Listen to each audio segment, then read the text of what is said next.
തുടക്കത്തിൽ സൂചിപ്പിച്ചതുപോലെ നിയമസഭാ തെരഞ്ഞെടുപ്പിനുള്ള ആദ്യഘട്ട സ്ഥാനാർത്ഥി പട്ടിക തയ്യാറാക്കുന്നതിനുള്ള തിരക്കിട്ട ചർച്ചകളിലേക്കാണ് കോൺഗ്രസ് കടക്കുന്നത്.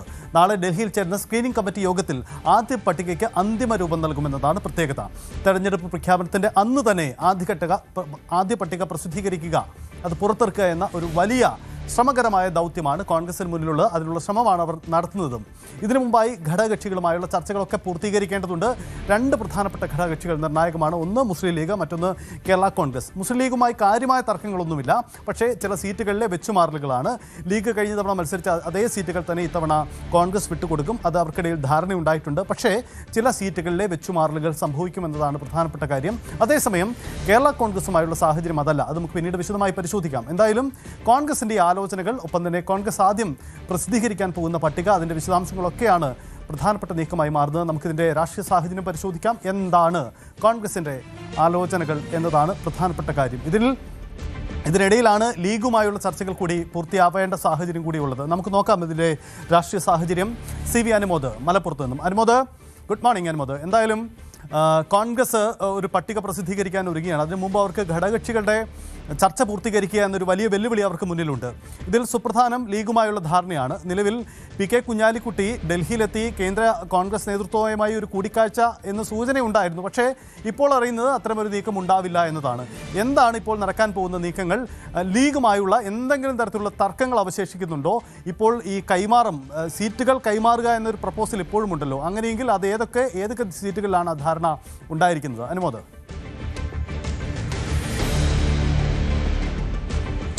Good morning Sajith.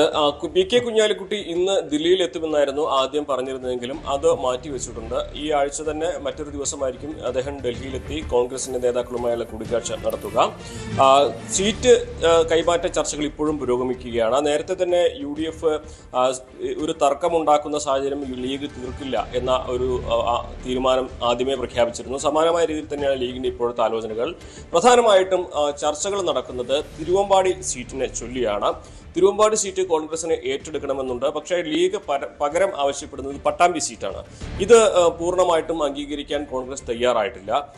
അങ്ങനെ ആ ഒരു ഘട്ടത്തിൽ തിരുവമ്പാടി സീറ്റ് വിട്ടുകൊടുക്കുന്ന കാര്യത്തിൽ ലീഗിനും പലവട്ടം ആലോചിക്കേണ്ട സാഹചര്യമുണ്ട് എന്നൊരു നിലപാടാണ് സ്വീകരിച്ചിരിക്കുന്നത്. പ്രത്യേകിച്ച് ലീഗിന്റെ പ്രാദേശിക ഘടകങ്ങൾ ഇത്തവണ അവിടെ മത്സരിച്ച് വിജയിക്കാം എന്നൊരു നിലപാടാണ് ലീഗ് നേതൃത്വത്തെ അറിയിച്ചിരിക്കുന്നത്. ആ ഒരു ഘട്ടത്തിൽ പട്ടാമ്പി തിരുവമ്പാടി സീറ്റ് കൈമാറ്റം ഇനിയും ആയിട്ടില്ല എന്നുള്ളതാണ് വസ്തുത. ഇതാണ് ഈ ലീഗുമായിട്ടുള്ള ഉഭയകക്ഷി ചർച്ചയിൽ ഇനിയും തീരുമാനമാകാൻ ഇരിക്കുന്ന ഏറ്റവും പ്രധാനപ്പെട്ട ഒരു കാര്യം.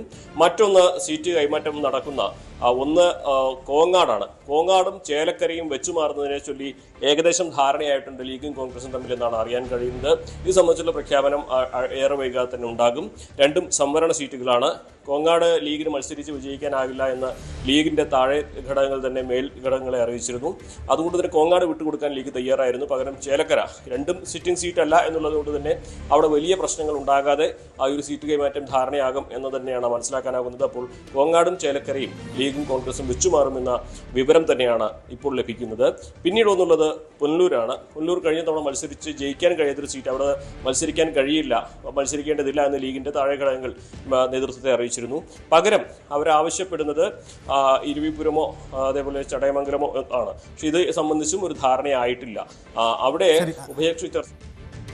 അനുമോദ്, ഒരു കാര്യം അനുമോദ് ഇപ്പോൾ സൂചിപ്പിച്ച ഈ കോങ്ങാടും ചേലക്കരയും തമ്മിലുള്ള സീറ്റ് വെച്ചുമാറലിൽ ഒരു പ്രധാനപ്പെട്ട രാഷ്ട്രീയം അതിൻ്റെ അകത്തുണ്ടോ? കാരണം ഒരു കോൺഗ്രസിൻ്റെ താല്പര്യം പരിഗണിച്ചുകൊണ്ടാണോ ഈ ഒരു കൈമാറ്റത്തിന് ലീഗ് തയ്യാറാവാൻ പോകുന്നത്? കാരണം രണ്ടിടവും സംവരണ മണ്ഡലങ്ങളാണ്. അതിൽ കോങ്ങാട് ഒരുപക്ഷേ കോൺഗ്രസിന് താല്പര്യമുള്ള സീറ്റായി മാറുന്നു. അതേസമയം ചേലക്കരയും കോൺഗ്രസിന് അത്ര പ്രതീക്ഷയുള്ള സ്ഥലങ്ങളൊന്നുമില്ല, അല്ലെങ്കിൽ UDF പൊതുവിൽ പ്രതീക്ഷയുള്ള ഇടമല്ല.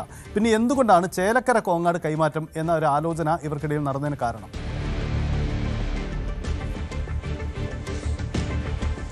തീർച്ചയായിട്ടും പ്രധാനപ്പെട്ട ഒരു കാര്യം, ഇങ്ങനെ ഒരു സീറ്റ് കൈമാറ്റത്തിന്റെ അടിസ്ഥാനം തന്നെ തിരുവമ്പാടി പട്ടാമ്പി സീറ്റ് ധാരണ എന്നുള്ളത് കൂടിയുണ്ട്. നിലവിലെ സാഹചര്യത്തിൽ പട്ടാമ്പി ലീഗിന് കൈവരികയാണെങ്കിൽ അവിടെ 2 സീറ്റുകൾ അവിടെ ലഭിക്കും. പകരം കോങ്ങാട് ഉണ്ടെങ്കിൽ 3 സീറ്റാവും ജില്ലയിൽ മുസ്ലിം ലീഗിന്. അത് സംബന്ധിച്ച് കോൺഗ്രസിനെ സംബന്ധിച്ച് അത്ര താല്പര്യമുള്ള കാര്യമല്ല കൂടുതൽ സീറ്റുകൾ ലീഗ് മത്സരിക്കുന്നത് എന്ന് വേണം ജില്ലാ ഘടകങ്ങളുടെ താല്പര്യത്തിനനുസരിച്ച് നോക്കുമ്പോൾ മനസ്സിലാക്കാൻ കഴിയുന്നത്. അപ്പോൾ പട്ടാമ്പി സീറ്റ് ലീഗിന് ലഭിക്കും എന്നുള്ള ഒരു കണക്കൂട്ടലിന്റെ അടിസ്ഥാനത്തിൽ കൂടിയാണ് ഈ കോങ്ങാട് സീറ്റ് വെച്ചു മാറുന്ന കാര്യങ്ങളും നടക്കുന്നത്. പകരം കിട്ടാൻ പോകുന്നത് തൃശ്ശൂർ ജില്ലയിലുള്ള ചേലക്കര സീറ്റാണ്.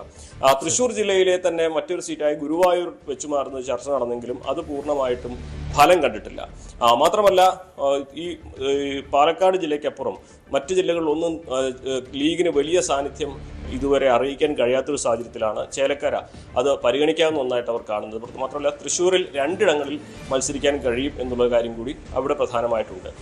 അങ്ങനെ ഒരു സമവാക്യത്തിലേക്ക് കാര്യങ്ങൾ വരികയാണെങ്കിൽ പാലക്കാട് ജില്ലയിൽ പട്ടാമ്പിയിലേക്കാണെങ്കിൽ പട്ടാമ്പിയും മണ്ണാർക്കാടും അവർക്ക് മത്സരിക്കാൻ കഴിയുന്നു. ചേലക്കരയും ഗുരുവായൂരും അവർ മത്സരിക്കുന്നു. അങ്ങനെ തൃശ്ശൂരിൽ 2 സീറ്റുകളിൽ മത്സരിക്കുന്നത് ആ മേഖലയിലെ സാന്നിധ്യം അവർക്ക് കുറെ കൂടി മെച്ചപ്പെടുത്താൻ കഴിയുമെന്നൊരു കണക്കുകൂട്ടലാണ് അവരെ സംബന്ധിച്ചുള്ളത്. ഇത് രണ്ടും സിറ്റിംഗ് സീറ്റ് അല്ല എന്നുള്ളത് കൊണ്ട് തന്നെയാണ് കൈമാറ്റത്തെക്കുറിച്ച് വലിയ പ്രശ്നങ്ങളില്ലാതെ അവിടെ കാര്യങ്ങൾ മുന്നോട്ട് പോകുന്നത്. മാത്രമല്ല ചേലക്കരയിൽ കുറെ കൂടി കോങ്ങാടിനേക്കാൾ മികച്ച സാധ്യതകൾ ഉണ്ട് എന്നൊരു വിലയിരുത്തലാണ് ലീഗിനുള്ളത്.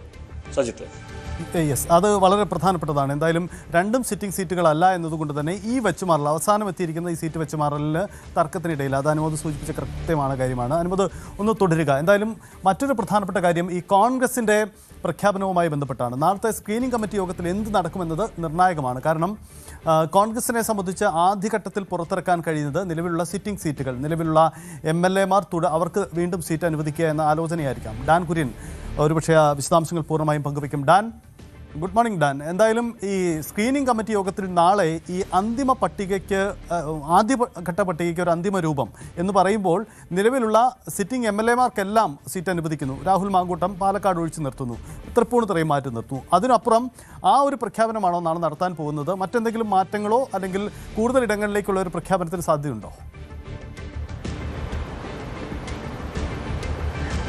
20 സിറ്റിംഗ് MLA-മാർക്ക് പുറമെ 25ഓളം മറ്റ് മണ്ഡലങ്ങളിൽ, അതായത് സംവരണ മണ്ഡലങ്ങളിലെയും അതോടൊപ്പം വനിതകളെ സ്ഥാനാർത്ഥികളായി അവതരിപ്പിക്കുന്ന മണ്ഡലങ്ങളിലെയും തർക്കങ്ങളില്ലാതെ പ്രമുഖ സ്ഥാനാർത്ഥികളെ നിശ്ചയിക്കാൻ കഴിഞ്ഞിട്ടുള്ള ഏതാനും മണ്ഡലങ്ങളിലെയും പട്ടികയാകും ആദ്യഘട്ടത്തിൽ പുറത്തു വരികയെന്നാണ് വിവരം. അങ്ങനെയാണ് 40 മുതൽ 45 പേരുടെ ഒരു സ്ഥാനാർത്ഥിത്വം ഉറപ്പാക്കുന്ന പട്ടിക ആദ്യഘട്ടത്തിൽ പുറത്തു വരുമെന്നുള്ള സൂചനകൾ ലഭിച്ചുകൊണ്ടിരിക്കുന്നത്. എന്തായാലും ഇതുമായി ബന്ധപ്പെട്ട ഒരു പ്രധാനപ്പെട്ട സ്ക്രീനിംഗ് കമ്മിറ്റി യോഗമാണ് മധുസൂദൻ മിസ്ട്രിയുടെ നേതൃത്വത്തിൽ ഡൽഹിയിലെ AICC ആസ്ഥാനത്ത് വെച്ച് അടുത്ത ദിവസം ചേരുന്നത്. അതിൽ ആദ്യഘട്ട സ്ഥാനാർത്ഥി പട്ടിക പ്രഖ്യാപിക്കുന്നതിന് മുന്നോടിയായിട്ടുള്ള ഏറ്റവും പ്രധാനപ്പെട്ട യോഗമെന്ന് തന്നെ വിലയിരുത്തണം.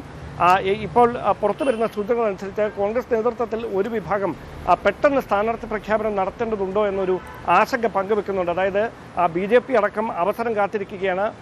നമുക്കറിയാം ഓരോ മണ്ഡലങ്ങൾക്ക് വേണ്ടിയും ജയസാധ്യത ഏറെ പ്രതീക്ഷിക്കപ്പെടുന്ന ഒരു തെരഞ്ഞെടുപ്പിൽ ഓരോ മണ്ഡലങ്ങൾക്ക് വേണ്ടിയും സ്ഥാനാർത്ഥിയാകാൻ അവകാശവാദം ഉന്നയിച്ച് പല നേതാക്കളും രംഗത്തെത്തുന്ന സാഹചര്യമുണ്ട്. അവിടെ സ്ഥാനാർത്ഥിത്വം നിഷേധിക്കപ്പെട്ട് നിരാശരാകുന്ന ആളുകളെ ചാക്കിട്ട് പിടിക്കാനുള്ള നീക്കം എതിർ രാഷ്ട്രീയ ചേരികളുടെ ഭാഗത്തുനിന്നുണ്ടായാൽ അത് തെരഞ്ഞെടുപ്പിൻ്റെ അല്ലെങ്കിൽ ഇതുമായി ബന്ധപ്പെട്ട ഒരു മുഴം മുമ്പേ പോകാൻ കഴിഞ്ഞു എന്നതിൻ്റെ ശോഭ കെടുത്തുമോ അത്തരം നീക്കങ്ങൾ എന്നൊക്കെയുള്ള ആശങ്കകൾ നേതൃത്വത്തിൽ ഒരു വിഭാഗത്തിനുണ്ട്.